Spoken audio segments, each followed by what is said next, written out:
Welcome back to Inside City Hall. As we reported earlier, Governor Cuomo went to Washington, D.C. today, hoping to convince lawmakers to pass a $42 billion aid package to help the state rebuild after the devastation left by Hurricane Sandy. But with Congress and the White House in tense negotiations to prevent the nation from going over the so-called fiscal cliff, how likely is it that New York will actually get the relief the governor is requesting? Joining me now to talk about that question and more are the four members of our Consultants Corner. We've got Republicans Susan Del Percio and Brendan Quinn, and Democrats Patrick Jenkins and Scott Levinson. Welcome to all of you. Good to see you.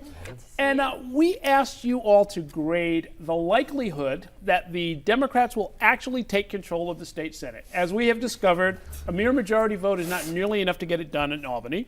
There are all of these questions about whether or not people will cross the aisle, whether or not deals will be cut, whether a breakaway caucus will side with the Republicans. Let's start with you, Susan. Anything can happen. It's Albany. I gave it a C- mostly because anything can happen. It's very unlikely at this point that the Republicans will lose control.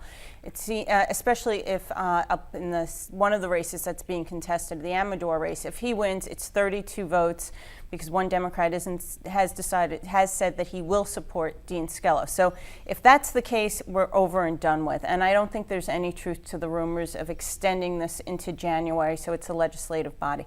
So they would delay sitting down for session for 2 weeks. I don't think that's going to happen. Patrick Jenkins. I give the Democrats a C-plus chance. I think it can go either way, but I give the Democrats a little chance to do it because Democrats will be Democrats at the end of the day. And I have a lot of faith in people who know how they got elected and know that the people who elected them expect a certain amount of loyalty from them. So I think that the Democrats have a shot. It's still up in the air, but I think the Democrats have a better than average shot. There's more of a rift with the Democrats with the IDC breaking off. You have those votes. Is there any way that they could actually come together? I mean, that's a hard. Yes, I don't think it's out of. I don't think it's out of the question that those four Democrats will say, come back to the Democratic Party or caucus with the Democratic Party, as well as Simca Felder. But the problem is that I don't think anything's anything's not voting for a Republican. I can't see them all voting for the same leader, though. Well, I have more faith than you have. They all don't have to. Only 17 really have to is the important point there. And more likely, the reason why I agree with Patrick that the Democrats have a real shot here is not because of party loyalty or the ticket they ran on, but because of competency. And I think in the end, the folks who are most capable to run the conference will be in the leadership of the conference. And I think in the end, there's a pretty good shot that's going to be a Democratic conference. Okay. I disagree because if you look at the fact for the last 2 years, you've had the IDC and those four breakaway Democrats. If they trusted their leadership, if they trusted they had the competence, there wouldn't be an IDC. It wouldn't exist. We all recognize that there's going to be a leadership adjustment. So that's not really the issue. You're not going to go back into this. Well, even if Amador doesn't win, I think you're going to see some form of coalition government then change. Well, so you may see you can have a shift coalition. of power. Susan raises Democrats at the head of it. Another point, which is on that's any not of the substantive issues facing the state, you can't get enough Democratic votes to get you over the top.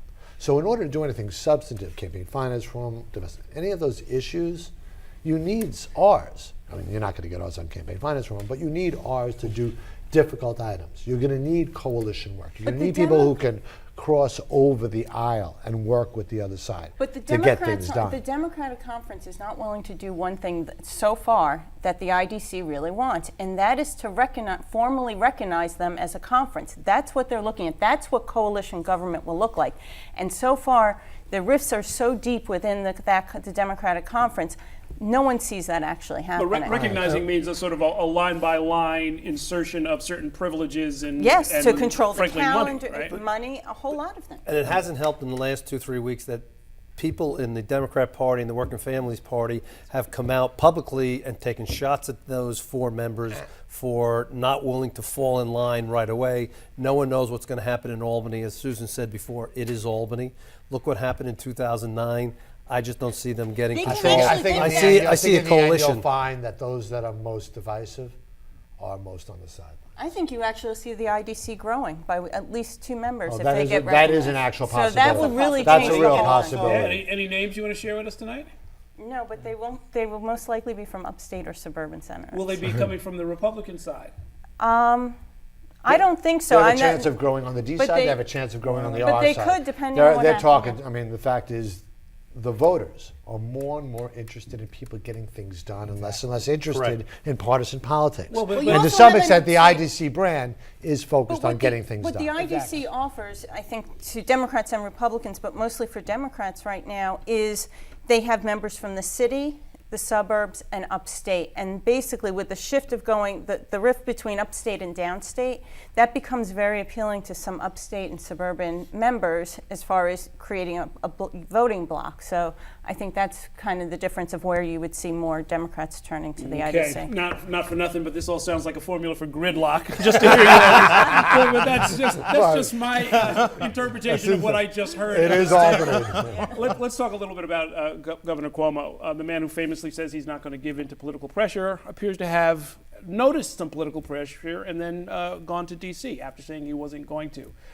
Is he doing the right thing? Is it going to advance him, the state, the $42 billion? What do you think happens? I think it was important for him to go to Washington, D.C. I don't think it was a matter of him caving into anything. He spoke with the congressional delegation. He had a very productive meeting with them where they came up with something that they felt they can get done in Washington.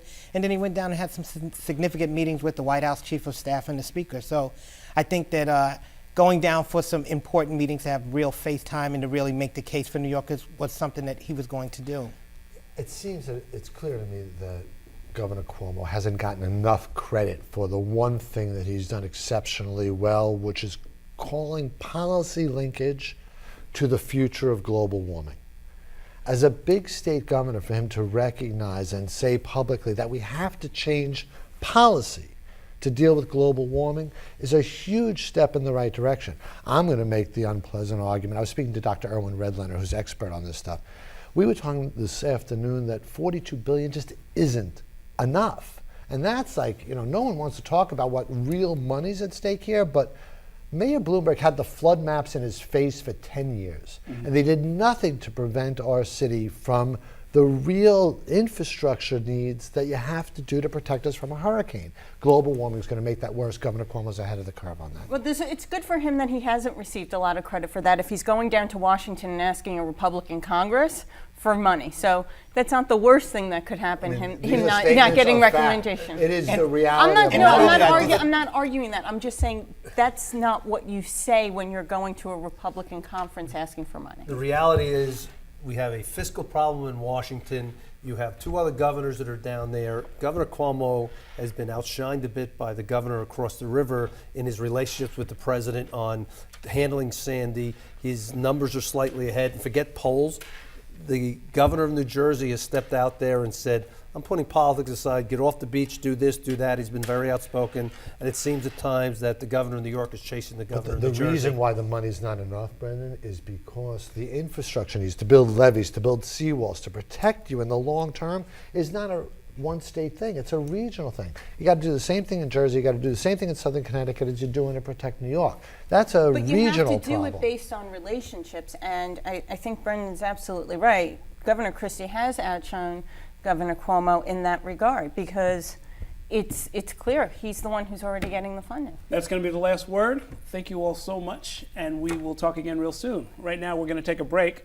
Coming up, we'll be joined by the three of the organizers behind a yearly event celebrating Charles Dickens, which this year will benefit the rebuilding efforts in the Rockaways. Stay with us.